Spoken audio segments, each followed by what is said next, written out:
The first time my mother forgot my name, I told myself it was the lighting. That's what I've never admitted out loud before. I blamed the lighting.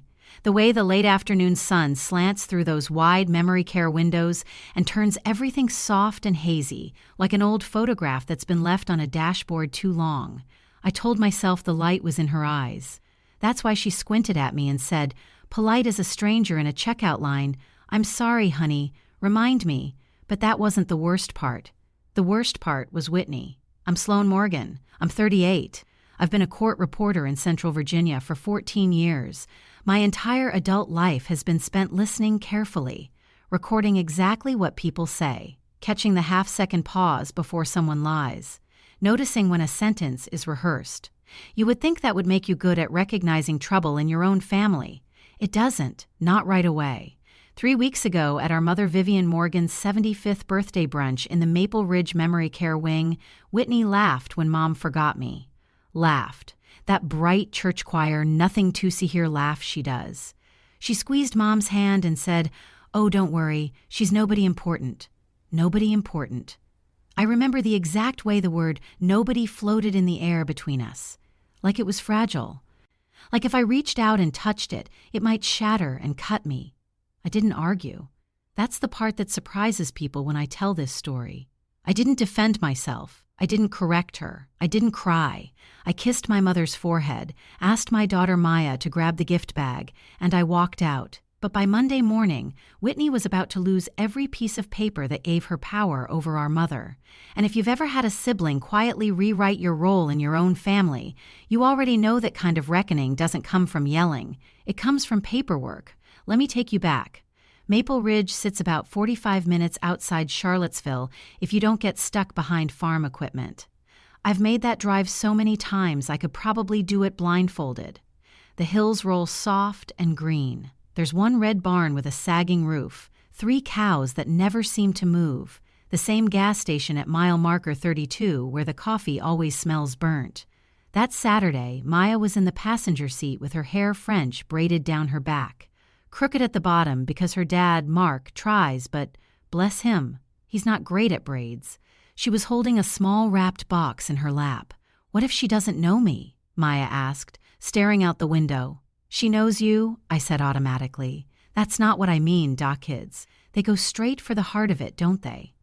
My mother had been a piano teacher for 40 years, the kind of woman who wrote thank you notes in blue ink and never missed a birthday. Even when her memory started slipping, she could still play Debussy by heart. Muscle memory is stubborn like that. Whitney had power of attorney. She'd taken it over 3 years ago when Mom's diagnosis became official. At the time, it made sense. Whitney was closer geographically. "She's a real estate agent, flexible hours," she said. She told me not to worry. "I've got this, Sloan. You focus on your job. I'm handling Mom." And for a while, I believed her. But then my visits started getting complicated. Every time I planned to come, something came up. "Mom's tired. There's a respiratory protocol. The staff thinks too many visitors confuse her." It was always phrased gently, always reasonable, always with that faint implication that I just didn't understand because I wasn't there enough. And maybe that was true. I was in court most weekdays, custody hearings, divorce mediations, guardianship disputes. I've typed the word neglect more times than I can count, but I never once thought to apply that lens to my own sister. At the birthday brunch, Whitney had staged everything: copper balloons, identical party favors, a bakery cake pre-cuté into perfect squares. She thrives in presentation. If life had a listing price, she'd stage it. Mom was wearing a pale cardigan that hung too loose on her shoulders. That was the first thing I noticed. She had lost weight, the kind that doesn't happen overnight. Her wedding ring slipped halfway down her finger when she reached for her water glass. "Rose oil?" I said, sliding the gift toward her. Whitney's hand intercepted it mid-table. "Oh, Sloan, she's allergic now. Didn't I tell you? My mother has worn rose perfume for 50 years. I looked at Whitney. She smiled like I was the forgetful one. Cake came, candles lit, we sang. And then Mom looked at me, clear, focused, almost sharp. "I'm sorry, dear," she said. "Who are you?" Whitney laughed. "She's nobody important." I felt Maya stiffen beside me. I folded my napkin once, very neatly, and I stood. That night, after Maya went to bed, I did what I do best. I started reviewing records, family group texts, emails, voicemails. I made columns on a legal pad date, excuse, phrasing. It took me 3 hours to see the pattern. 4 phrases repeated over and over. The staff feels it's too stimulating. You don't see what I see, Dime protecting mom. 26 canceled visits in 18 months. 26. On Sunday morning, while I was still in pajamas staring at that legal pad, my phone rang. It was Helen VRY. Helen had been Mom's best friend since 1983. They met at a church potluck over lemon bars. Helen's voice sounded thin and tight. "I've been trying to reach you for a year," she said. "Whitney told me your mother doesn't remember me anymore. She said my visits upset her." My stomach went cold. "She asks for you," I said quietly. Silence, then a shaky inhale. "She asks for you too, Sloan. I heard it from a nurse at the grocery store. I didn't want to believe it." That was the moment the light shifted. Helen had kept every text Whitney sent canceling her visits. 21 of them. Printed. Dated. "I didn't want to cause trouble," Helen said. "But something feels wrong." There it was again. Wrong. Monday morning, I walked into Diane Beale's office with a folder so thick it wouldn't close properly.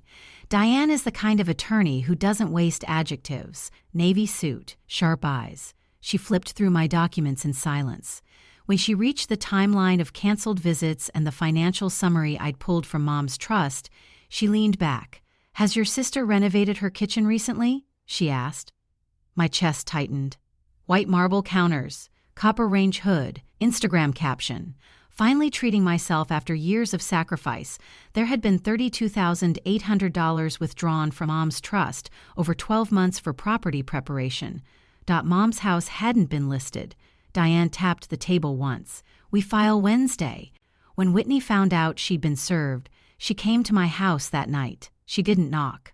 Just stood on my porch under the magnolia tree like she owned the air around it. "You think you're better than me?" she said, voice low. "I was there. You weren't. I changed her. I fed her. I stayed." "I never asked you to do it alone," I replied. "You didn't have to. You left. That one landed." But then she said something I will never forget.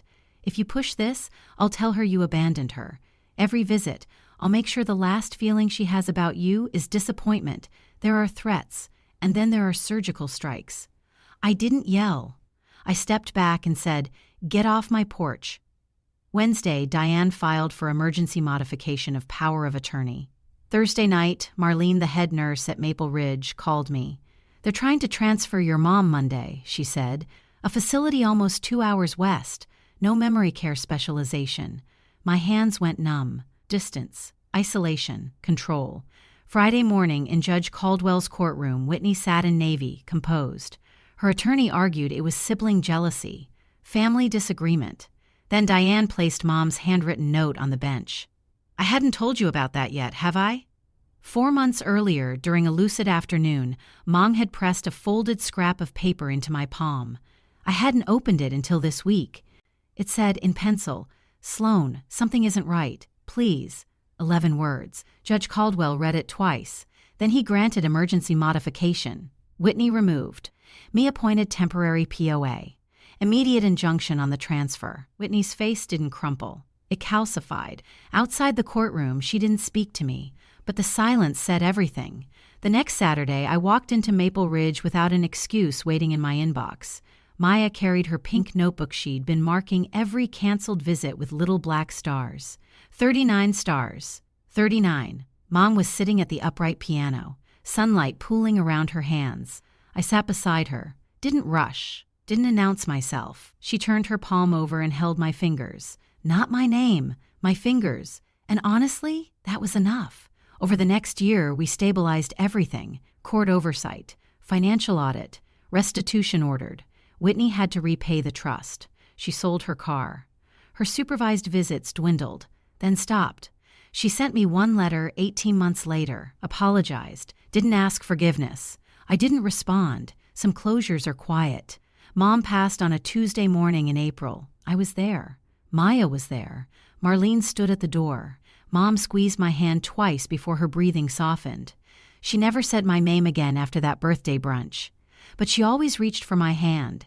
And in the end, I realized something that courtrooms never teach you.